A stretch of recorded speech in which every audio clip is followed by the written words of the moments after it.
મિત્રો, બિસ્કિટમાં દૂધ નાખી તમે કોઈ રેસિપી બનાવી છે? અને જો ના, તો આજની આ યુનિક અને અલગ નવી રેસિપી તમારા માટે છે. હેલો ફ્રેન્ડ્સ, ધમુસ કિચન એન્ડ બ્લોગ પર તમારું સ્વાગત છે.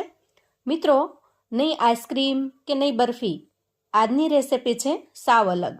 માત્ર 10 જ મિનિટમાં તૈયાર થતી આ રેસિપી એટલી સરળ છે કે કોઈ પણ બનાવી શકશે. તો ચાલો રીત જોઈ લઈએ. સૌથી પહેલાં આપણે અહીંયા પાર્લે બિસ્કિટ લઈશું. બજારમાં જે 5 રૂપિયાનું પેકેટ મળે છે એવા મેં અહીંયા 3 પેકેટ લીધા છે.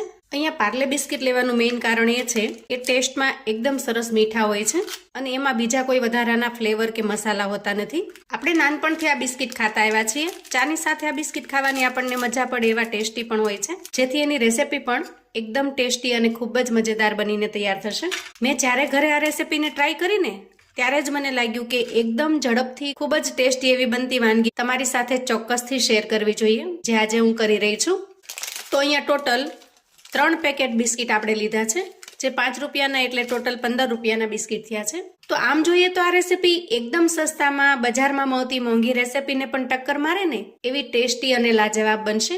વિડીયોને છેક સુધી જોજો, કેમ કે જોયા પછી એક વખત તમે પણ ચોક્કસથી ઘરે ટ્રાય કરવાના છો, એની 100% ગેરંટી છે. ત્યાર પછી આપણે ગેસ ઉપર એક પેન મૂકીશું અને બિસ્કિટને એમાં ટ્રાન્સફર કરીશું. હવે આપણે 1 કપ જેટલું દૂધ લઈશું. દૂધ અહીંયા ગરમ કરેલું એટલે કે મેં ફેટ ઉતારેલું લીધું છે. તમે તાજું કે ફ્રેશ દૂધ હોય તો એ પણ લઈ શકો છો. અને ખાસ કરીને દૂધ સામાન્ય ટેમ્પરેચર વાળું હોવું જોઈએ. ફ્રીજનું ઠંડુ એકદમ ચિલ્ડ એવું દૂધ આપણે લેવાનું નથી, એ વાતનો ખ્યાલ રાખવાનો છે. હવે આ દૂધને આપણે થોડું થોડું કરી અને બિસ્કિટમાં ટ્રાન્સફર કરીશું. આ રીતે દૂધને આપણે બધા જ બિસ્કિટ ઉપર સૌથી પહેલા તો સરસ રીતે સ્પ્રેડ કરી દઈએ, જેથી બધા જ બિસ્કિટ એકદમ સરસ નરમ થઈ જશે, એકદમ સરસ સોફ્ટ થઈ જશે. આપણે અહીંયા 1 કપ જેટલા દૂધનો ઉપયોગ કર્યો છે. હવે જ્યાં સુધીમાં આપણે દૂધ ઉમેર્યું છે એ સમય દરમિયાન આપણે ગેસને ઓન કરેલો નથી. તો આ રીતે દૂધ ઉમેરાઈ જાય પછી આપણે ગેસ ઓન કરીશું અને ગેસની ફ્લેમ એકદમ ધીમી રાખીશું. અહીંયા સ્પેચ્યુલાની મદદથી ચેક કરતા જુઓ, બધા જ બિસ્કિટ એકદમ સરસ સોફ્ટ થઈ ગયા છે. તો હવે આ રીતે મિક્સ કરી લઈએ. તો સૌથી પહેલા જ્યારે તમે બિસ્કિટને પલાળો ત્યારે તમારે 1 કપ જેટલા દૂધનો ઉપયોગ થશે. પણ બિસ્કિટ તમે કેટલા પ્રમાણમાં લીધા છે એના ઉપર આધાર રાખે છે, કેમ કે આ રેસિપી તમે 3 પેકેટ 4 પેકેટ કે પછી તમારી જરૂરિયાત મુજબના પેકેટ પ્રમાણે બનાવી શકો છો, જેથી એમાં દૂધનું પ્રમાણ પણ બિસ્કિટના પ્રમાણમાં જોઈશે. હવે અહીંયા ડો છે એ થોડો ઘટ્ટ થવા લાગ્યો છે, જેથી ફરી 1 કપ જેટલું દૂધ મેં લીધું છે. હવે આ દૂધમાંથી થોડું થોડું દૂધ કરી અને આપણે ઉમેરતા જઈએ અને આ રીતે સ્પેચ્યુલાની મદદથી મિક્સ કરતા જઈએ. દૂધને આપણે એક સાથે ન ઉમેરતા થોડું થોડું જ ઉમેરવાનું છે, જેથી જેવું આપણે જોઈએ એવું જ મિશ્રણ બનીને તૈયાર થાય.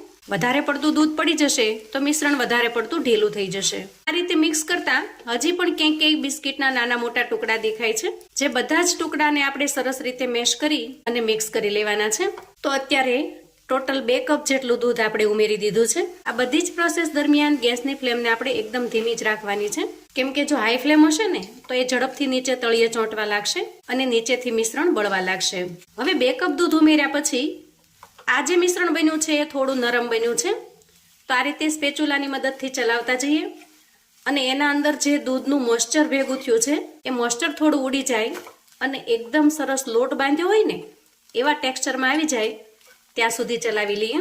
એના માટે તમારે સ્પેચ્યુલાની મદદથી આ રીતે થોડું થોડું પ્રેસ કરતું જવાનું અને સતત ચલાવતું જવાનું છે. અંદાજે 1 થી 1.5 મિનિટની અંદર જ આ બધું જ મિશ્રણ એકદમ સરસ ડો જેવું લોટ જેવું બંધાઈ ગયું છે. આ સમયે ગેસની ફ્લેમને આપણે બંધ કરીશું અને તૈયાર થયેલા ડોને લીડથી કવર કરી અંદાજે 5 મિનિટ સુધી રેસ્ટ થવા દઈએ. હવે આગળની તૈયારી કરવા માટે આપણે એક કડાઈ લઈશું અને એમાં જે કપના મેજરમેન્ટથી આપણે 2 કપ જેટલું દૂધ લીધેલું છે એ 1 કપ ભરી અને ખાંડ ઉમેરીશું. અહીંયા તમે ખાંડ, સાકર, મિશ્રી કોઈ પણ વસ્તુનો ઉપયોગ કરી શકો છો, પણ ખાંડ ઝડપથી અવેલેબલ હોય છે ઘરમાં અને સાથે સાથે ઝડપથી મિક્સ પણ થઈ જાય છે, એટલે મેં ખાંડનો ઉપયોગ કર્યો છે. ત્યાર પછી આપણે એમાં પાણી ઉમેરીશું. તો સૌથી પહેલા 1 કપ, 2 કપ અને આ 3 કપ, ટોટલ આપણે 3 કપ જેટલું પાણી ઉમેરવાનું છે અને ખાંડને પાણીની અંદર સરસ રીતે મિક્સ કરી લેવાની છે. હવે જુઓ, બધી જ ખાંડ ઓગળી ગઈ છે. એ સમયે 2 થી 3 એલચીને આ રીતે હાથની મદદથી આપણે ફોલી લઈશું અને એના દાણાને કડાઈમાં ઉમેરીશું. સાથે સાથે એના છિલકા પણ ઉમેરી દઈએ. અહીંયા તમારી પાસે જો એલચીનો પાવડર ઘરમાં અવેલેબલ હોય તો તમે એ પણ ઉમેરી શકો છો, પણ અત્યારે મારી પાસે એલચીનો પાવડર નથી એટલે મેં આ રીતે એલચી ઉમેરી છે. આ રીતે ઉમેરવાથી પણ એલચીનો જે ટેસ્ટ છે, ફ્લેવર છે, એ ખૂબ સરસ રીતે પાણીમાં આવી જશે. આપણે અહીંયા વધારે પડતું ઉકાળીને કોઈ ચાસણી નથી બનાવવાની. માત્ર થોડી ચીકાશવાળું પાણી બને, થોડું ચીપચીપું, ત્યાં સુધી એને ગરમ કરી લેવાનું છે. અને એ રીતનું પાણી બનાવવા માટે આપણે અહીંયા 2 થી 3 ઉફાળ આવવા દેવા પડશે, જેથી પાણીની અંદરની જે ખાંડ છે એકદમ સરસ ઘટ્ટ થઈ જાય અને મિશ્રણ થોડું ચીપચીપું થઈ જાય. હવે અંદાજે 5 મિનિટની અંદર જ પાણી સરસ રીતે ઉકળી ગયું છે. તો આ રીતે થોડું પાણી લઈ અને થોડું ઠંડુ કરી આપણે હાથની મદદથી ચેક કરીશું. જો હજી જોઈએ એવું ચીકણું થયું નથી, જેથી થોડી વાર માટે વધારે થવા દઈશું. હવે ફરી 1-8 મિનિટ પછી ચેક કરી લઈએ. હા, જુઓ આ રીતે થોડી ચીકાશ થાય એ સમયે ગેસની ફ્લેમને બંધ કરીશું, કેમ કે આપણે અહીંયા જેવી જોઈએ એવી સરસ ચાસણી બનીને તૈયાર થઈ ગઈ છે. આ ચાસણીને વધારે ઘટ્ટ કરવાની નથી કે કોઈ તારવાળી ચાસણી બનાવવાની નથી. બસ આ રીતે સિમ્પલ થોડી ચીકણી થાય ત્યાં સુધી જ બનાવવાની છે.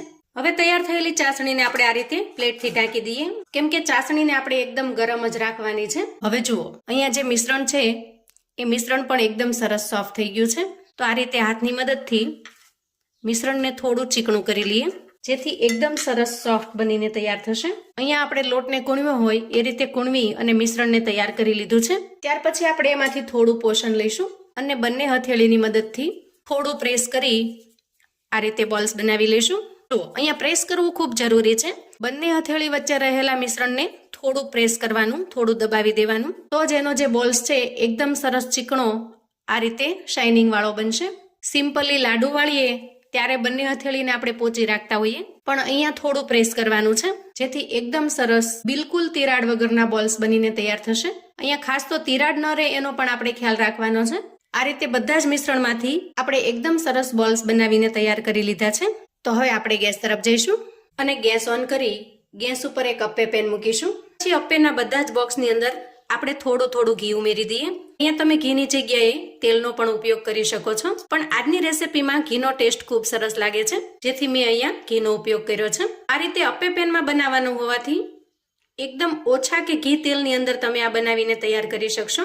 ઘી થોડું મેલ્ટ થાય એટલે આપણે તૈયાર કરેલા બોલ્સને એમાં ટ્રાન્સફર કરી દઈએ. તો અહીંયા આપણે અપ્પેમાં બનાવવાના હોવાથી શરૂઆતથી જ બોલ્સને મેં થોડા નાના રાખ્યા છે, જેથી બોક્સની અંદર સરસ રીતે સેટ થઈ જાય.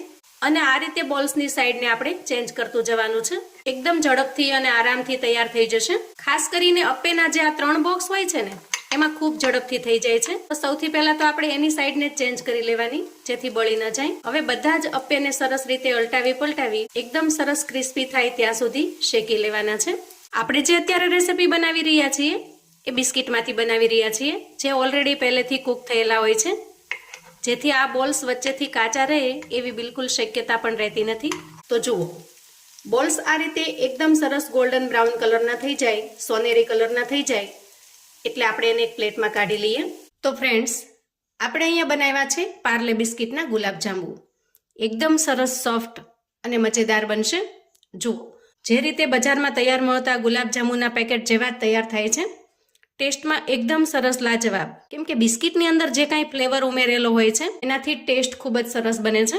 તો હવે આપણે ચાસણી લઈશું. ચાસણી હજી થોડી ગરમ છે, જેથી આપણે એક એક કરી બધા જ જાંબુને અંદર ઉમેરી દઈએ. જોતા જ ખાવાનું મન થઈ જાય એટલા સરસ દેખાઈ રહ્યા છે. અને આપણી ચાસણી પણ એકદમ પરફેક્ટ તૈયાર થઈ છે. હવે આપણે જાંબુને થોડી વાર માટે ઢાંકી અને રેસ્ટ થવા દઈએ, અંદાજે 10 મિનિટ સુધી, અને ત્યાર પછી જાંબુ પીરસવા માટે તૈયાર થઈ જશે. તો જુઓ એકદમ સોફ્ટ અને મજેદાર એવા જાંબુ બનીને તૈયાર છે. ખરેખર ખૂબ જ ટેસ્ટી અને મજેદાર બને છે. કોઈ પણ પ્રસંગમાં, તહેવારમાં આ રીતે ઇન્સ્ટન્ટથી અને ઝડપથી તમે ગુલાબજાંબુ બનાવીને તૈયાર કરી શકો છો. અહીંયા હું તમને તોડીને બતાવું.